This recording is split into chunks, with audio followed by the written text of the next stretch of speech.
इंसाफ news online की election series में आज हम बात करने जा रहे हैं बंगाल की इकोनॉमिक पे, बंगाल की मईशत पर, बंगाल और उसके साथ साथ जो बंगाल के जो पसमानदा तबकात हैं, माइनॉरिटीज़, एससी, एसटी की इकोनॉमिक पर भी बात करेंगे।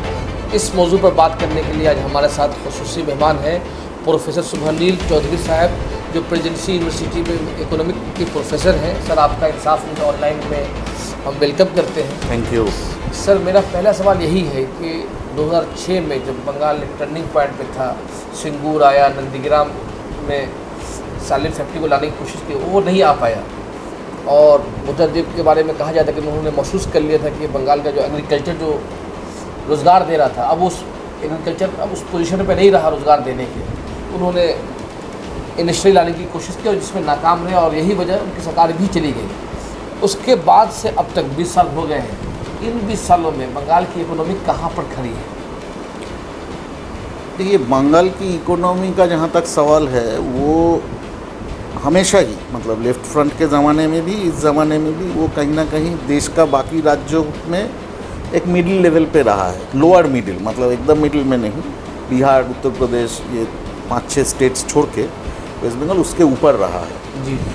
और अगर आप इंडिया के साथ तुलना करें तो वेस्ट बंगाल का जो पर कैपिटा इनकम है वो इंडिया के तुलना में बहुत लगभग 10-15 साल से वो फॉल कर रहा है, नीचे आ रहा है। लेकिन वो नीचे आने को लेके भी एक बहस है कि क्यों आ रहा है, नहीं आ रहा है, वो सब में मैं नहीं जाना चाहता हूँ। लेकिन वो एक टेक्निकल डिबेट है। लेकिन बेसिकली बात यह है कि वेस्ट बंगाल में इकोनॉमी का कोई ग्रोथ नहीं है, ऐसा नहीं है, ग्रोथ है, लेकिन वो ग्रोथ बाकी राज्यों की तुलना में वो सफिशिएंट नहीं है और इंडिया के तुलना में भी सफिशिएंट नहीं है। और क्योंकि आप इंडस्ट्रियलाइजेशन का सवाल छेड़े, तो वेस्ट बंगाल में अगर आप देखेंगे तो वेस्ट बंगाल में जो लोग नौकरी करते हैं, जो लोग नौकरी मतलब नौकरी नहीं, मतलब जो लोग कामकाज करते हैं, छोटा मोटा कुछ बिजनेस कर लिया, खेत मजदूरी कर लिया, ऐसे सारे लोगों को मिला के आप देखेंगे कि उसमें एक बड़ा तबका अभी भी एग्रीकल्चर में ही है। और बाकी जो तबका है वो तबका एसेंशियली आपका, हम जो इनफॉर्मल सेक्टर जो बोलते हैं, छोटे छोटे उद्योग, वहाँ पे लोग हैं। वहाँ पे बहुत ज़्यादा आय कभी नहीं होता है, वहाँ पे इनकम बहुत ज़्यादा नहीं होता है, लोग अपना दिन गुजरान कर लेता है। जहाँ तक बड़ा फैक्ट्रीज़ का बात है, बड़ा फैक्ट्रीज़ मान लीजिए हम देख रहे हैं कि वेस्ट बंगाल में बड़ा फैक्ट्रीज़, देश में जितना बड़ा फैक्ट्रीज़ है, 100 अगर फैक्ट्रीज़ है तो वेस्ट बंगाल में कितना है, ये संख्या को अगर हम देखें तो वो भी बहुत साल से फॉल कर रहा है। और वो अभी 4-5% के आसपास आके वो स्टैटिक हो गया है, लेकिन अभी भी थोड़ा सा फॉल है। अब तो जीरो तो नहीं हो सकता, तो वो तो आ जाएगा। तो बड़ा इंडस्ट्रीज़ के कॉन्टेक्स्ट में वेस्ट बंगाल में बहुत बड़ा बड़ा इंडस्ट्रीज़ नहीं है। कुछ माइंस है, कुछ पुराने इंडस्ट्रीज़ है, IT सेक्टर में थोड़ा बहुत काम होता है। लेकिन वेस्ट बंगाल का इंडस्ट्री के नज़रिए से जो बुद्धदेव भट्टाचार्य का जो कोशिश था 2011 में, 2006 से 11 के बीच में, वो कोशिश का जो प्राइमरी जो बात था, वो बात सही था कि हमको इंडस्ट्री के लिए जाना चाहिए, लेकिन कैसे जाए, उसके लिए ज़मीन कैसे लाएंगे, वो ज़मीन लेने के चक्कर में वहाँ पे गड़बड़ हो गया, वो इतिहास सबको पता है। ममता का जहाँ तक सवाल है, मुझे लगता है कि ममता ने वो जो ग्लोबल बिजनेस समिट वगैरह जो भी किया, वो उससे बहुत ज़्यादा इन्वेस्टमेंट बंगाल में एक्चुअली आया नहीं। एग्जैक्ट आंकड़े अभी मेरे याद नहीं है, लेकिन वो जो वादा किया गया हज़ारों लाखों करोड़ रुपया हर बिजनेस समिट में बोला जाता है, बोलते हैं कि वो जो है, आप अगर सेंट्रल गवर्नमेंट का डेटा के साथ उसको आप अगर कंपेयर करेंगे तो वो डेटा का कोई मतलब मुझे समझ में नहीं आया है कि इतना बड़ा बड़ा बात और फिर आपका हाथ में आ रहा है 2-2.5 हज़ार करोड़ रुपया, उससे क्या होगा। अब ये जो ममता ने जो, अगर उसको हम थोड़ा सा पॉलिटिकल इकोनॉमी के तहत समझे, तो इंडस्ट्रियलाइजेशन एजेंडा ममता के मूलभूत एजेंडा में है ही नहीं। मुझे नहीं लगता है कि इंडस्ट्रीज़ बनाना है बंगाल में, वो नहीं है। वो जो गरीब जो तबका है, थोड़ा सा जो लोअर मिडिल क्लास का जो तबका है, गरीब जो तबका है, उसको सरकारी खाते से कुछ पैसा देके उसका एक लाइफस्टाइल मेंटेन रहे, कम से कम एकदम बर्बाद ना हो जाए, इसी इकोनॉमिक मॉडल से वो चल रही है।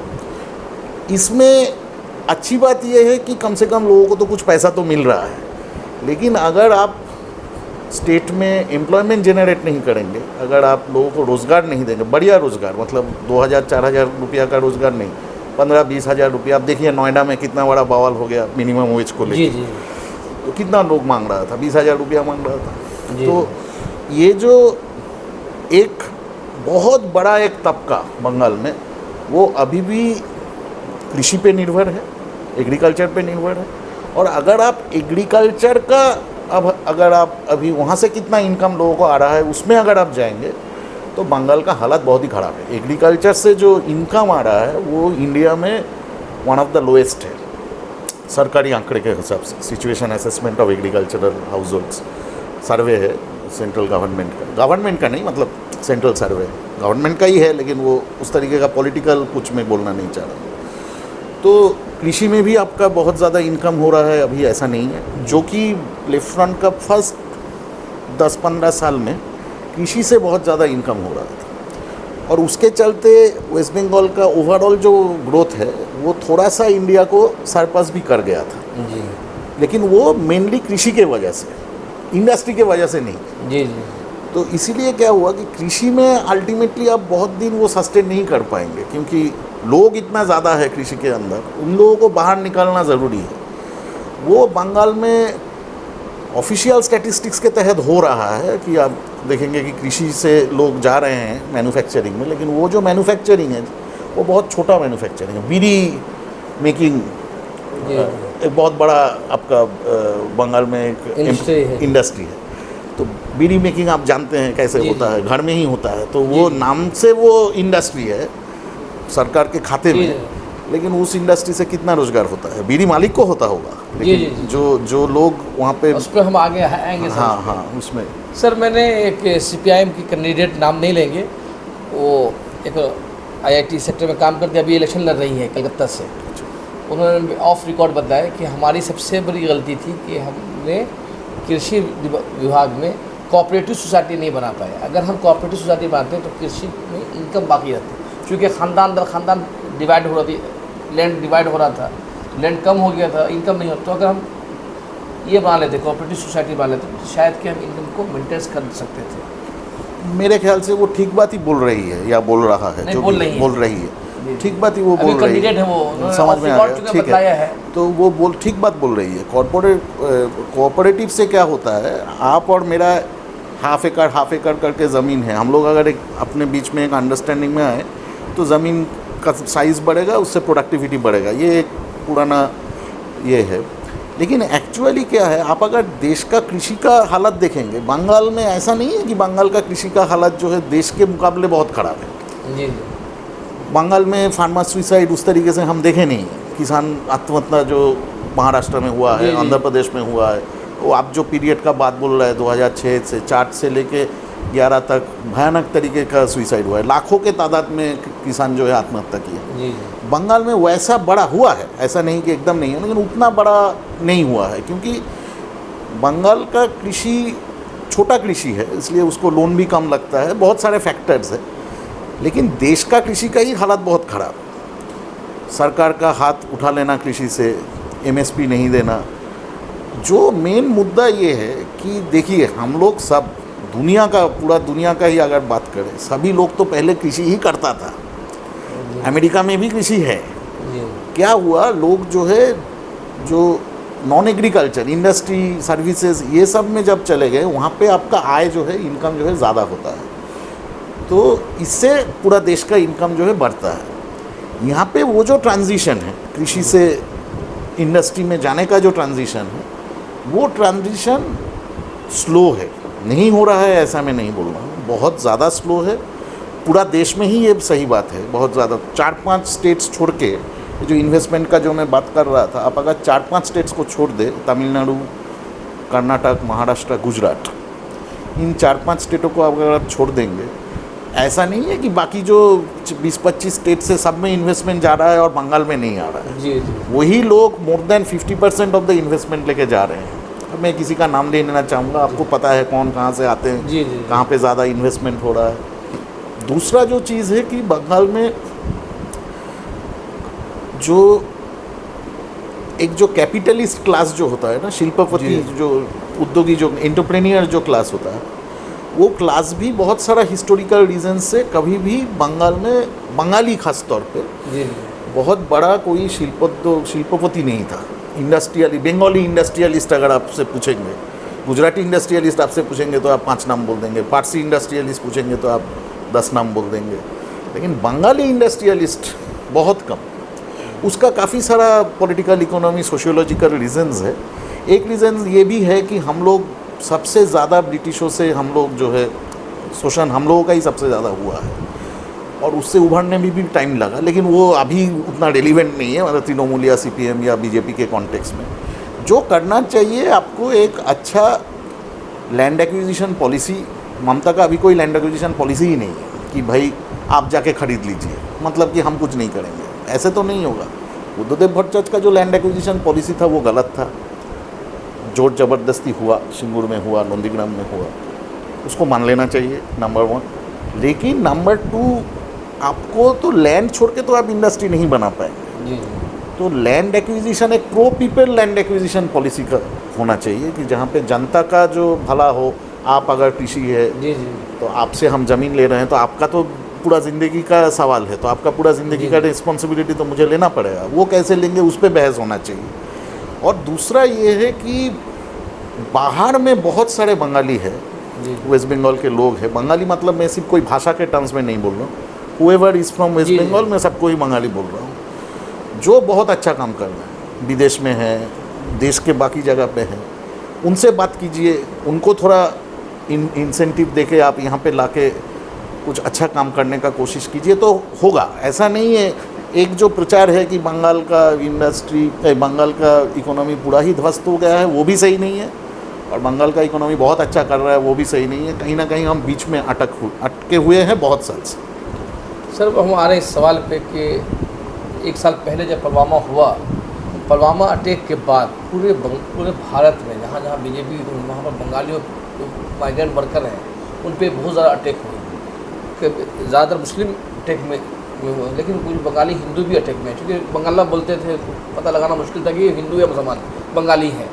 तो ममता बनर्जी ने एक तरह से मूवमेंट चलाया कि माइग्रेंट वर्कर यहाँ आ जाएँ। तो सवाल तो आने का नहीं है, सवाल उनके आने के बाद उनकी रोज़गार का है। और अब बिहार से बंगाल के बाहर जाए, तमाम बड़े शहरों में जो रिक्शा चालक है या मजदूरी करने वाला है, घरों में काम करने वाली औरतें सब बंगाली हैं या बिहारी बंगाली हैं एकदम। तो सर, इस माइग्रेंट वर्कर को रोकने के लिए ममता गवर्नमेंट ने क्या काम किया है? मुझे नहीं लगता है बहुत ज़्यादा, क्योंकि बोलने से तो कोई रुकेगा नहीं। जी जी। मैं कुछ दिन पहले मुंबई गया था, एक फुटपाथ में एक चप्पल का दुकान में खरीदारी कर रहा था, तो हम बांग्ला में बात कर रहे थे, तो वो लड़का इमीडिएटली बांग्ला में बात करना शुरू किया। जी।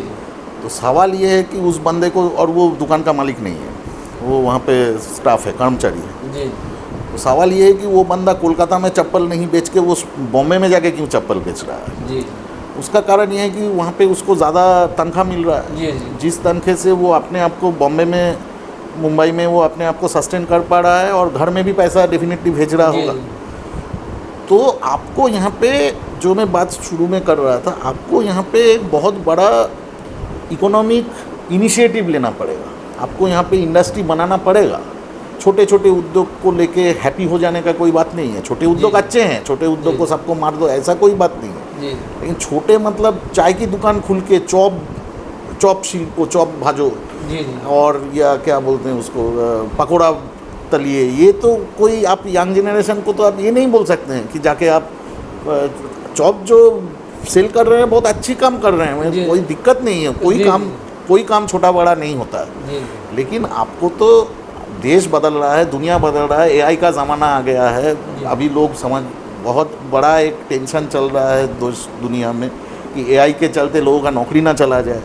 तो इस माहौल में सरकार को तो एक पॉजिटिव सोच लेना पड़ेगा। बंगाल से जो पलायन या माइग्रेशन जो हो रहा है ना, उसका 2 हिस्सा है। जो नीचे का जो तबका है, जो थोड़ा सा गरीब या वो लोग, कहीं पे आप तमिलनाडु में चले जाइए, बेंगलोर चले जाइए, केरला चले जाइए, वहाँ पे होटल का जो वेटर्स है, मुझे तो हर जगह के बंगाली मिला है, बंगाल का लोग। कंस्ट्रक्शन वर्कर बंगाली है। दूसरा, आप अगर थोड़ा सा ऊपर के तबके में देखेंगे, पढ़े लिखे लोग या जो सॉफ्टवेयर इंजीनियर, वो भी तो बाहर है। कोई हैदराबाद में है, कोई बेंगलोर में है, कोई दिल्ली में है। तो यानी कि आपका जो इकोनॉमी है, उस इकोनॉमी को सस्टेनेबल आप बना नहीं पा रहे हैं। नहीं तो चप्पल बेचने के लिए मुंबई जाने का कोई मतलब नहीं होता है, चप्पल तो यहाँ पे भी लोग खरीदते हैं। तो इसको लेके आपको एक बड़ा इनिशिएटिव लेना पड़ेगा। ये छोटा मोटा लखीर भांडार अच्छा है, मैं उसका मैं नहीं मानता हूँ कि वो बहुत गलत कोई काम हो रहा है, लेकिन उससे आप इस चीज़ को ज़्यादा दिन आप जो है सस्टेन नहीं कर पाएंगे। आपने शुरू में ही इसका जिक्र किया, बीड़ी मजदूरी का जिक्र किया। जब बीड़ी मजदूरी आता है तो मालदा मुर्शिदाबाद का जहन पहले आता है। और मैं 2019 में भी, 2024 में भी और अभी फिर मालदा मुर्शिदाबाद इलेक्शन कवरेज किया हूँ। अगर आप हाईवे से गुजरते तो लगता है कि मालदा मुर्शिदाबाद बहुत अमीर डिस्ट्रिक्ट है, लेकिन जहाँ हाईवे से 1 किलोमीटर या हाफ किलोमीटर अंदर जाएंगे तो ग्रुप में औरतें काम कर रही हैं, बीड़ी बना रही हैं, उनकी सेहत भी अच्छी नहीं है और उनको 1000 बीड़ी बनाने पर 300 साढ़े 300 रुपये मिलता है। और ये सब 19 से भी यही कहानी थी और अभी भी वही कहानी है। 10 साल मतलब 8-10 साल 8-9 साल होने जा रहा है 19 को। 19 में जब गए तो उसमें 400 अभी भी ये सर बीड़ी मजदूर का बंगाली की इकोनॉमिक में बीड़ी इंडस्ट्री का क्या रोल है? ये एम्प्लॉयमेंट के हिसाब से अगर हम देखेंगे, रोज़गार के हिसाब से देखेंगे तो बीड़ी मजदूरी एक बहुत बड़ा एम्प्लॉयमेंट जनरेटर है, ख़ासतौर पे मुसलमानों के लिए जी और मुसलमान औरतों के लिए जी। अब एकदम जो हम लोग जो नेशनल सैंपल सर्वे डेटा जिसको कहते हैं उससे ये बात बहुत साफ होता है। क्योंकि वेस्ट बंगाल में अगर आप देखेंगे, ये हम लोग अभी इंडस्ट्री लेके बात कर रहे थे, एम्प्लॉयमेंट के हिसाब से मैन्युफैक्चरिंग में काफ़ी ज़्यादा एम्प्लॉयमेंट वेस्ट बंगाल में है, लेकिन वो मैन्युफैक्चरिंग बेसिकली अनऑर्गेनाइज मैन्युफैक्चरिंग है। और उस इनफॉर्मल अनऑर्गेनाइज मैन्युफैक्चरिंग छोटे मोटे उद्योग, उसमें बीड़ी का एक बहुत बड़ा रोल है। और आप जो बोले हेल्थ इश्यूज़ है, पहले तो बीड़ी पीना नहीं चाहिए, वो तो अपने आप में ही एक प्रॉब्लम है। जो बनाते हैं उनको भी प्रॉब्लम है, महिलाएं बनाती हैं जी जी। और फिर उनका जो रेट है वो कोई सरकार का कोई नियंत्रण उसके ऊपर नहीं है। और जब आप सर देखिएगा 2011 से पहले उसमें बहुत ज़्यादा काम होता था, जब बीड़ी मजदूरों की यूनियन आती थी, एजिटेशन होता था। खुद 2009 के इलेक्शन में जब प्रणब मुखर्जी इलेक्शन लड़ रहे थे, मैं वहाँ हम लोग कवरेज कर रहे थे, तो बीड़ी मजदूर बहुत नाराज़ थे उनसे कि इन्होंने कुछ नहीं किया है, चूँकि मुल्क के इतने बड़े ओहदे पर हैं। तो नाराज़गी थी उनको दुरुस्त करने की कांग्रेस बहुत कोशिश कर रही थी, लेकिन अब उस पर बात ही नहीं हो रही है।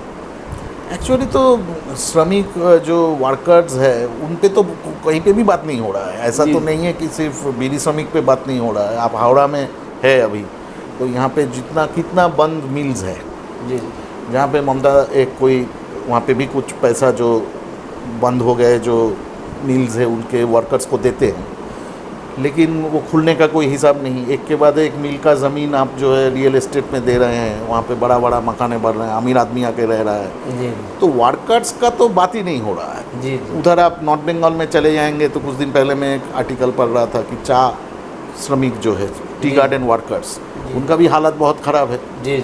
तो वो लोग काफ़ी नाराज़ है सारे पॉलिटिकल पार्टी से, कुछ रिपोर्ट्स में देख रहा था जी।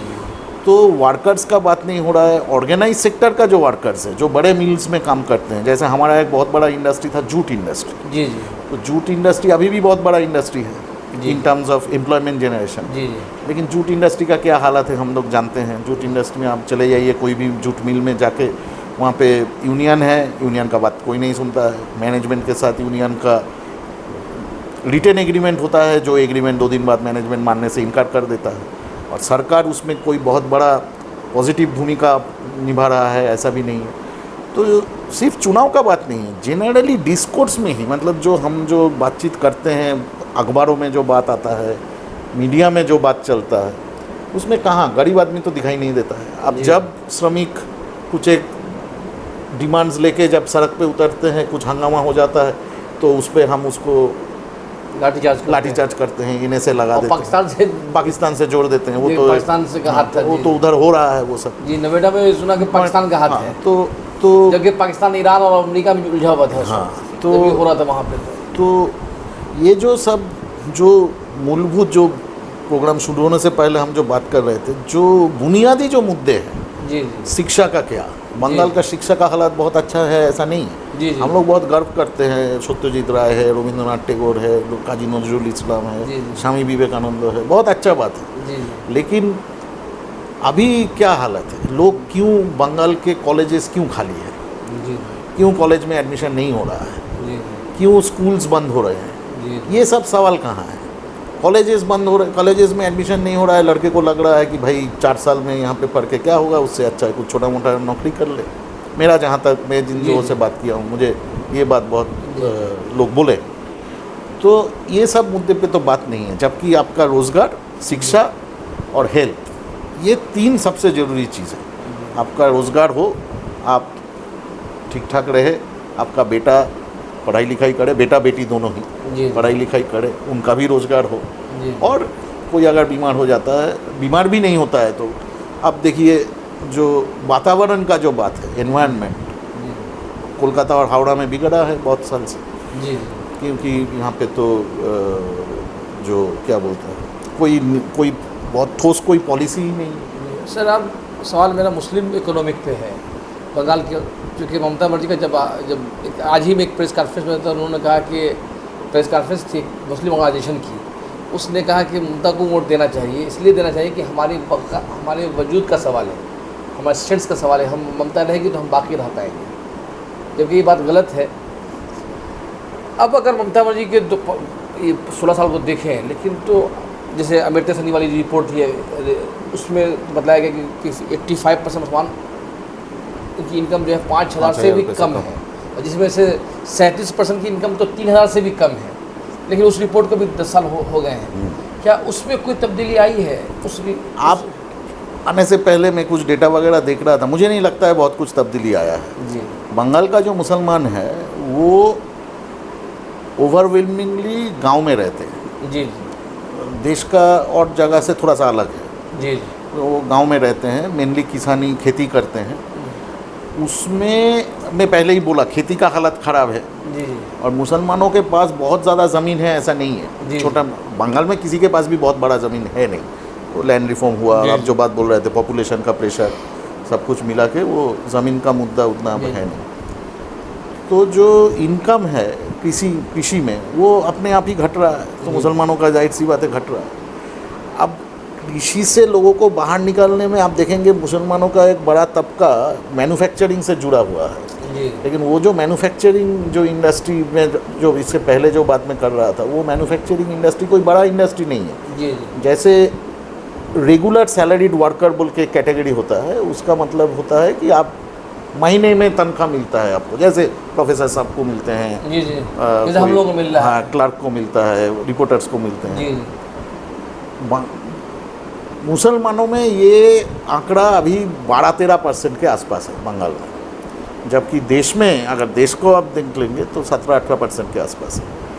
तो जो फिक्स तनख्वाह का जो नौकरी है वो तो मुसलमानों को नहीं मिल रहा है। दूसरा आप देखेंगे कि जो कैजुअल लेबर है, जो दिहाड़ी मजदूरी जिसको कहते हैं, उसमें एक बहुत बड़ा तबका लगा हुआ है 30% के आसपास। तो इधर 30, उधर 12, जी तो हो गया 42, और जी। उधर फिर 60% के आसपास लोग आप सेल्फ एम्प्लॉयड मतलब आप ही अपना कुछ कर रहे हैं, आपका ज़मीन है, आप जोत रहे हैं, जी जी या फिर आप एक छोटा मोटा किनारा दुकान में आप बैठे हुए हैं। दूसरा जो बात है कि कोई भी तबका, उसको आगे आने के लिए उसको मिडिल क्लास में रिप्रेजेंटेशन होना पड़ेगा, फिर हायर क्लास में रिप्रेजेंटेशन होना पड़ेगा। तो बहुत ज़्यादा डेटा नहीं है, लेकिन एक डेटा आप अगर देखेंगे कि बंगाल के कॉलेजेस में प्रोफेसर्स में मुसलमान कितने हैं, वो 8% के आसपास है। 8% है। 8% के आसपास। जबकि स्टूडेंट सिर्फ 5% से नीचे हैं। स्टूडेंट्स थोड़ा सा बड़ा है, ओबीसी इसके चलते थोड़ा जी। सा बड़ा है, एग्जैक्ट डेटा मुझे अभी याद नहीं आ रहा है। 8% के आसपास आपका मुसलमान वहाँ पे है, जबकि हमारे राज्य में 2011 के हिसाब से 27% तो मुस्लिम है। वो जी। अब नया सेंसस में देखा जाएगा कितना है नहीं।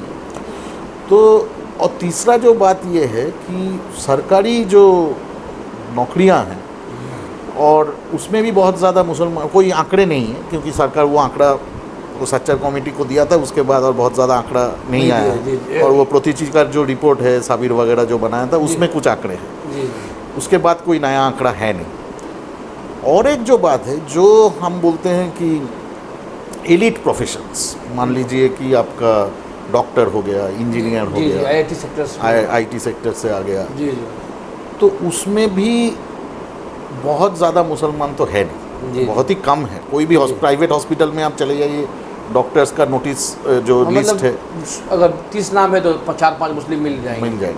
जी। तो इसका कारण, एक कारण तो ऑफ कोर्स ये है कि एक पिछड़ा हुआ तबका है जिसको आगे ले जाने के लिए बहुत सारा इनिशिएटिव्स लेना पड़ेगा, और दूसरा एक ये भी है कि सोसाइटी के अंदर एक रवैया भी बहुत पॉजिटिव है, ऐसा नहीं है। जी जी।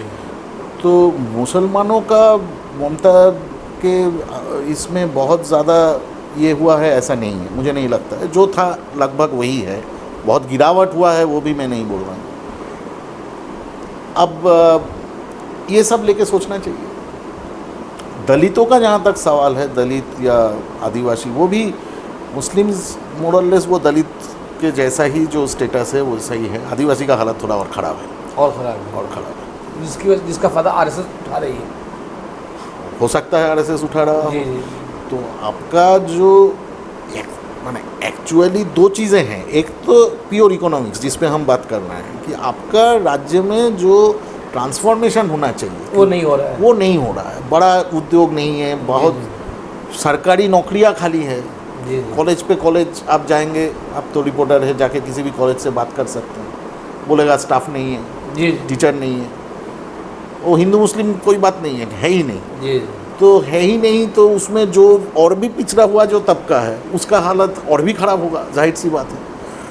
और उसके ऊपर जो पॉलिटिकल जो रिप्रेजेंटेशन का जो बात है, SC ST का जो रिप्रेजेंटेशन, जो संवैधानिक जो रिप्रेजेंटेशन है, वो बंगाल में क्या 22.5% लागू हो रहा है? नहीं लगता है।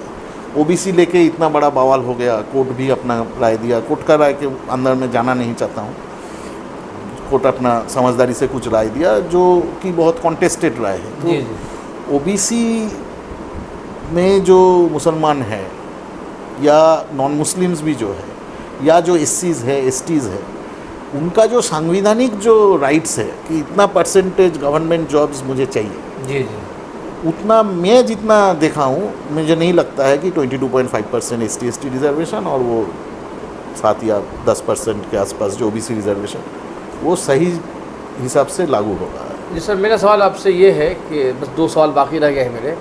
एक सवाल ये है कि आपने कहा कि मुस्लिम कम्युनिटी का अपना अप्रोच जो है इकोनॉमिक बेहतर करने की तरफ बहुत ज़्यादा नहीं है। नहीं, मैं बोला कि ओवरऑल जो इकोनॉमी चल रहा है, जी जी, उसमें मुसलमान का हालत, और क्योंकि वो लोग ऐसे ही मार्जिनलाइज्ड कम्युनिटी है, जी जी, तो उसका हालत और ख़राब हो रहा है। ख़राब नहीं हो रहा है, मतलब उसका हालत बाकियों के तुलना में ख़राब है। सर मैं लेकिन देखता हूँ दूसरी तरफ, आप कलकत्ता सिटी में चले जाएँ, मुस्लिम एरियाज़ में चले जाएँ और नॉन मुस्लिम एरियाज़ में जाएँ। मुस्लिम एरिया में जाइए तो जगह जगह होटल्स हैं, खाने की चीज़ें हैं। अब जैसे मैं आपके इस इलाके में, यहाँ मुस्लिम कम है, वहाँ पे होटल्स कम हैं, तो क्या मुसलमानों में कंज्यूम का जो माइंड है वो भी उनको गुर्बत की तरफ या धकेल रही है कि आप उनके अंदर सेविंग प्लान नहीं है, आपके अंदर कंज्यूमिंग बहुत ज़्यादा, मार्केट चले जाइए, अपनी मार्केट चले जाइए या किसी बार तो मुस्लिम औरतें भीड़ लगाए मिलती हैं, तो क्या एक हैसियत इकोनॉमिक आप क्या सोचते हैं? ये एक अच्छा सवाल है, मुझे माने इसमें सोचने लायक सवाल है। मैं बस 2 बात बोलूँगा। एक तो नहीं, मैं अभी इस साल एक स्टोरी लिखा था, एक मुस्लिम इकोनॉमिस्ट से पूछा था, तो उन्होंने कहा कि बात सच है कि पूरे भारत के मुसलमानों में अप्रोच नहीं है कि हम कैसे सरमायाकारी करें, मतलब उसको इन्वेस्टमेंट करें, बेहतर इन्वेस्टमेंट करें। हम सब कुछ खाली खाना पीना कपड़ा। ये मुझे माने वो मुस्लिम माइंड के बारे में मुझे वो सेविंग्स, मतलब कंज्यूम कर ज़्यादा कंज्यूम नहीं, मैं एक दूसरा बात बोलूँगा, मतलब वो हो सकता है, मैं उस पर कोई सर मुस्लिम एरिया में अभी बड़ा घूमे। हाँ, मैं तो कल भी उस दिन कुछ 2 दिन पहले ही मैं जाकारिया स्ट्रीट में गया था। स्ट्रीट में खाने की चीज़ें, हत्ता कि बंगाली लोग भी खाने के लिए वही जा रहे हैं। लेकिन आप एक चीज़ नोट कीजिए, ये रोजगार तो दे रहा है सर, मतलब सिर्फ, हाँ वही मैं बोल रहा हूँ। ये आप एक चीज़ नोट कीजिए कि जाकारिया स्ट्रीट हो या जो मुस्लिम मोहल्ले का जो दुकान है, आप देखेंगे कि वो छोटा मोटा दुकान है। जी, आप शॉपिंग मॉल्स में जाके मुस्लिम रेस्टोरेंट्स कम देखेंगे, वही 3-4 अमीनिया और अरसलान, वही 3-4 आपको दिखेगा, उससे ज़्यादा आपको नहीं दिखेगा। जी जी। तो एक तो ये है। दूसरा, उनका जो क्लाइंटेल है जो वहाँ पे जाते हैं, जी जी, वो बहुत पैसे वाले लोग जाते हैं, ऐसा नहीं है। जी जी। तो उसके चलते क्या है कि वो छोटा ही रह जाता है। जी जी। जैसे उस दिन में वहाँ पे वो जाकारिया स्ट्रीट में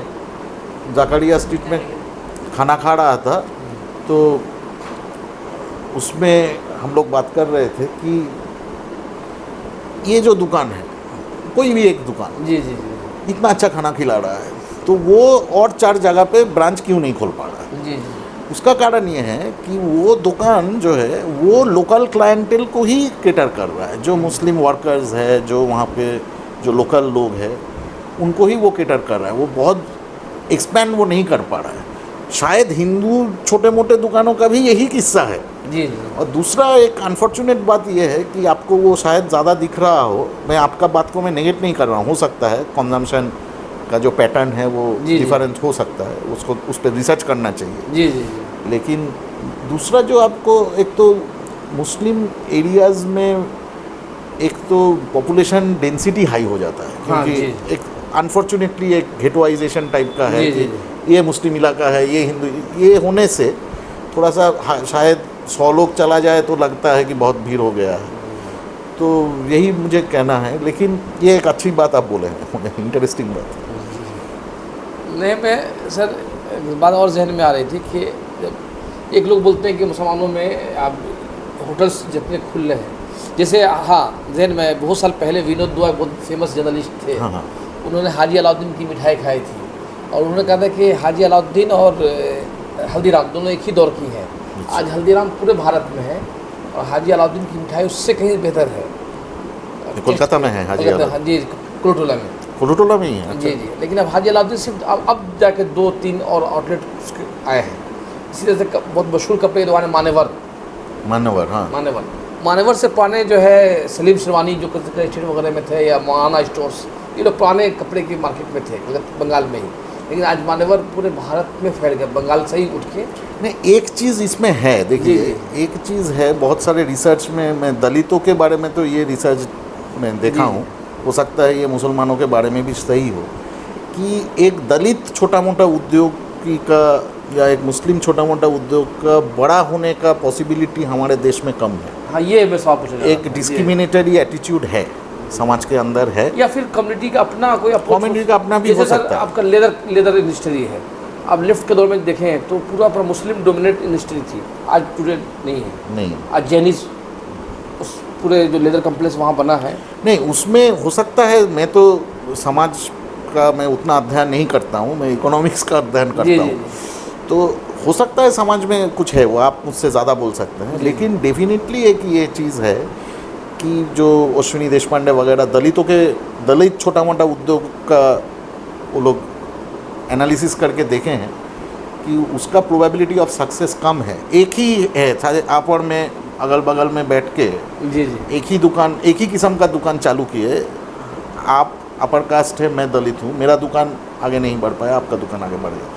ये जनरली होता है। सोशल क्या है, मतलब साइंस क्या है, इकोनॉमिक साइंस या सोशल साइंस की देखिए बहुत वजह क्या है उसके? देखिए लोन में मार्केट में डिस्क्रिमिनेशन हो सकता है। आप जाके हाँ, ये तो बड़ी वजह है। लोन के लिए आप मांगे तो कोई भी बड़ा उद्योग बनाने के लिए पॉकेट से पैसा नहीं होता। आपका पॉकेट में थोड़ा पैसा चाहिए, लेकिन आपको तो लोन लेना पड़ेगा और वो लोन चुकाना पड़ेगा। तो लोन मार्केट में एक डिस्क्रिमिनेशन प्ले करता है। फिर आपका जो क्वालिटी ऑफ वर्कर्स है जिसको आप हायर करते हैं, जी जी, तो उसमें कुछ डिस्क्रिमिनेशन, ट्रेन अनट्रेन हो सकता है। मैं बहुत अच्छा खाना पकाता हूँ लेकिन मुझे लगता है कि उस दुकान में मैं नहीं काम करूँगा, इस दुकान में, ये सब भी हो सकता है। और तीसरा चीज़ ये है ना कि एक नेटवर्क इफ़ेक्ट होता है। जैसे आपके मोहल्ले में अगर 5 लोग बहुत सक्सेसफुल बिजनेसमैन हैं, तो आप छठा बिजनेसमैन होने में आपको आसानी होगा जी। बाकी आपको कोई रोक रहा है नहीं रोक रहा है वो छोड़िए, कोई तो जानबूझ के नहीं रोक रहा है, ये पैटर्न है। तो एक्चुअली जिन कम्युनिटी में उद्योग कम है, जिन कम्युनिटी में वो उसका नेटवर्क इफेक्ट कम होता है। जैसे मान लीजिए हल्दीराम का ही एग्जांपल ले लीजिए, वो जिस कम्युनिटी से आते हैं, मारवाड़ी कम्युनिटी बहुत बड़ा नेटवर्क है, पूरा दुनिया में नेटवर्क। जी जी, मुस्लिम्स का नेटवर्क रिलीजियस और सोशल तरीके से है, बिजनेस नेटवर्क नहीं डेवलप किया। जी। तो हो सकता है कि वो भी एक पाबंदी हो। देखा गया है कि जो हमारे देश का जो बड़े उद्योगपति है वो बहुत गिने चुने कम्युनिटी से ही आते हैं। सारे लोग बड़े उद्योगपति हैं। पारसी कम्युनिटी बड़ा उद्योगपति होता है, मारवाड़ी उद्योगपति होता है, माने अभी जो उद्योगपति है हमारे देश में और भी लोग हैं, ऐसा नहीं है कि कोई नहीं है, लेकिन मेनली ये दो चार 2-4 कम्युनिटी ही, और मुस्लिम्स में बोरा मुस्लिम्स कम्युनिटी एक बड़ा उद्योगपति होता है। बोरा में भी वो बहुत बड़े इंडस्ट्रीज नहीं है, मतलब मर्चेंट टाइप के हैं। जी। तो ये जो तो सोसाइटी और इकोनॉमिक्स के बीच में ये एक है जो इकोनॉमिक्स लोग ज़्यादा उस पर ध्यान नहीं देते हैं। मुस्लिम बड़ा उद्योगपति हमारे देश में बहुत ही कम है। जी, चार पांच नाम हैं। 4-5 नाम। कलकत्ता में एक पटाखा बीड़ी है। हाँ, चूँकि पटाखा बीड़ी से ज़्यादा। हाँ, तो वो होने से जो होता है ना, आपके कम्युनिटी से, जैसे मान लीजिए बंगाली लोग बहुत ज़्यादा IAS IPS नहीं होता है, बिहार से लोग बहुत ज़्यादा IAS IPS, वो लोग देखते हैं कि ये हो रहा है, वो हो रहा है, मैं भी बनूंगा। तो वो एक कल्चर और एक बंगाली ज़्यादा इंटेलेक्चुअल है, प्रोफेसर्स हैं। वो तो पता नहीं कितना इंटेलेक्चुअल है, प्रोफेसर्स वगैरह होते हैं। जी। तो इंटेलेक्चुअल्स भी है, लेकिन IAS IPS होने में भी तो इंटेलेक्चुअल्स लोग नहीं होते हैं, ऐसा नहीं है। तो मेरे ख्याल से ये बहुत अच्छा सवाल है, मैं इस पर सोचूंगा कि क्यों जो है वो, क्या आप नाम बोले, कंज्यूम ज़्यादा। वो एक हाजी अलाउद्दीन का फेमस दुकान है, 200 साल हो रहा शायद कि उसको। अच्छा। लेकिन वो आगे नहीं बढ़ पाया है। उस पर विनोद वागे बहुत अच्छी स्टोरी थी बहुत साल पहले। तो ये मुझे लगता है कि कहीं ना कहीं नेटवर्क मैटर्स। जैसे मान्यवर है, अब सर मान्यवर वाले जो काम शुरू किया था, मुझे उनके साथी लोग बताते हैं कि हमने उनको काम दिया, हमने उनसे पूछा कि आप क्यों नहीं आगे बढ़ पाए। वो भी आज उनकी भी कपड़े की दुकान है, लेकिन वो सिर्फ वो न्यू मार्केट में है। मार्केट में कुछ बैरियर्स है, कास्ट, जैसे कलकत्ता में सुल्तान कुर्ता है। हाँ, वो थोड़ा सा कलकत्ता में उसने फैलाया है अपने नेटवर्किंग को मार्केट में, लेकिन बायस हमेशा इकोनॉमिक्स, सॉरी। आज अगर सर आप देखिए लेदर कंपनी से, अब जूता चप्पल में आ जाए तो 2 बड़ी कंपनी कलकत्ते की है, सी लेदर और खादिम। इन दोनों को जो माल सप्लाई करने वाले हैं वो सब मुस्लिम हैं। और आप जैसे जो चप्पल आप ले रहे हैं 700 में, वो दे रहे हैं सिर्फ 250 में। तो सवाल ये उठता है कि वो 250 वाला वो अपना बिजनेस आगे बढ़ा के 700 में क्यों नहीं बेच पा रहा है? हाँ, वो नहीं बेच पा रहा। वो एक तरह से वो आज भी मजदूर है उनकी। आप जाइएगा सर, कुछ मोहल्ले में आप घूमे तो मुस्लिम मोहल्लों में इतनी जगहों पे वो 5 आदमी काम करते हैं। देखा हूँ मैं कुछ जगह पे। कुछ तो ये मुस्लिम उसके लिए कुछ काम नहीं हो पाया, मतलब उनकी सही रेट मिले। अब कुछ दिनों में सेंट्रल गवर्नमेंट ने एक पॉलिसी लाया था कि छोटे चप्पल में भी कुछ ट्रेडमार्क का लाया था, ट्रेडमार्क की फीस बहुत ज़्यादा बढ़ गई थी, तो अब उसको रोक दिया गया इस वक्त। हाँ, मैं जो बोलूँगा कि ये बात एकदम सही है और इस पर एक्चुअली सोचना चाहिए, रिसर्च करना चाहिए। बाकी लोग किए होंगे, मुझे पता नहीं है, लेकिन मार्केट में ना कुछ बायसेस काम करता है। मार्केट में बायसेस काम करते हैं। वो सिर्फ मुसलमानों के अगेंस्ट में काम करता है, मैं ऐसा नहीं बोल रहा हूँ, लेकिन कुछ मोनोपोलीज है और कुछ कम्युनिटी नेटवर्क्स भी काम करता है कि भाई मैं अगर फलाना कम्युनिटी से हूँ, मैं 5 बिजनेसमैन को जानता हूँ, कैसे बिजनेस करता है मैं जानता हूँ, कैसे फैलाते हैं, कैसे चीज़ों को बड़े करते हैं, कहाँ से लोन मिलता है, ये जो इन्फॉर्मेशन है, कायदा है, तरीका है करने का, वो मेरे पास बिना खर्च के आ रहे हैं। और आपको जब बिज़नेस बनाना है, आपका कोई फैमिली हिस्ट्री नहीं है, आपका मोहल्ले में भी कोई शायद बिज़नेस नहीं किया होगा, तो आपको उस लेवल पे जाने के लिए आपको बहुत सारा पापड़ बेलने पड़ेंगे। ये एक कारण हो सकता है जहाँ पे लेकिन मुस्लिम्स, अर्बन जो मुस्लिम्स है हमारे देश में ही, जो अर्बन मुस्लिम्स है, वो तो एक बहुत बड़ा तबका उसका आर्टिसन क्लास से ही आते हैं। जो लखनऊ में आप चले जाइए तो चिकन कारी करते हैं, कपड़े, बैग के जितने बैग मैन्युफैक्चरिंग मुस्लिम ज़्यादा मुस्लिम करते हैं। तो और फिर आपका जो मुरादाबाद का जो सब पीतल का जो काम है, तो स्किल है, स्किल है, समझदारी है, जज्बा है, लेकिन थोड़ा सा पुश करने का ज़रूरत है। और सरकार को उसमें बहुत ज़्यादा रोल प्ले करना पड़ेगा, कम्युनिटी को भी रोल प्ले। मेरा आखिरी सवाल, छोटा सा सवाल है, ये जो इलेक्शन हो रहा है, इस इलेक्शन में इकोनॉमिक कितना मायने रख रहा है? क्या बीजेपी के लिए भी, ममता के लिए भी, लेफ्ट के लिए, क्या इस पर बात हो रही है, पॉलिटिकल बात हो रही है? मैनिफेस्टो में तो सारे लोग बहुत सारे वादे किए हैं, इतना पैसा देंगे, आएंगे तो 3000 देंगे, 4000 देंगे। लेकिन बात वहीं तक ही, मुझे जहाँ तक लगा है, बात वहीं तक ही सीमित है। लेकिन जो ट्रांसफॉर्मेशन, जो मूलभूत जो परिवर्तन का बात, परिवर्तन सरकार परिवर्तन नहीं, माने इकोनॉमिक स्ट्रक्चर का जो परिवर्तन का जो बात मैं कर रहा था, उस पर बहुत ज़्यादा बहस मुझे दिखने को नहीं मिला। इंडस्ट्री कैसे लाया जाएगा, रोज़गार देंगे बोलना एक चीज़ होता है, कैसे देंगे, क्या आपका ब्लूप्रिंट क्या है, जो सरकारी जो नौकरी का जो खाली पोस्ट्स जो है उस पर भरपाई का कोई मैं बहुत ज़्यादा डिबेट में मैं देखा नहीं कि कोई बोल रहा है कि हम लोग आएंगे। तो जैसे बिहार में वो हार गया, लेकिन उसका एक ठोस वादा था कि हम लोग नौकरी देंगे। प्रशांत किशोर जी प्रशांत किशोर नहीं, वो जो हमारा तेजस्वी यादव। यहाँ पे भी कोई बोल रहा होगा, मैनिफेस्टो में डेफिनेटली लिखा हुआ होगा, लेकिन ऐसा पॉलिटिकल डिबेट नहीं हो रहा है। लेकिन डिबेट में मैं पॉलिटिकल डिबेट गायब है। बहुत बहुत शुक्रिया सर, आपने बंगाल की इकोनॉमिक पर भी और मुस्लिम इकोनॉमिक पे, दलित इकोनॉमिक पर बहुत खुलकर बातचीत की। हमारी एक कोशिश ये है कि इलेक्शन जीते या हारे कोई, उससे हमारा कोई बहुत ज़्यादा सरोकार नहीं है, बहुत ज़्यादा तब्दीली भी नहीं आती है। लेकिन असल सवाल समाज के अंदर तब्दीली और रिफॉर्म होने की कितनी बातचीत हो रही है। हमने जो 6-7 सीरीज़ किया इंटरव्यू का, हम आम मीडिया से हटकर इस कोशिश की है। हमारी छोटी सी आवाज़ है, लेकिन शायद कि बड़ी बन जाए। हम अपने देखने वालों को इससे दरख्वास्त करते हैं कि हमें ज़्यादा शेयर करें, और इसी तरह से हम आपके लिए चीज़ लेते आएंगे। सर, आपका एक बार फिर शुक्रिया। थैंक यू, बहुत अच्छा लगा।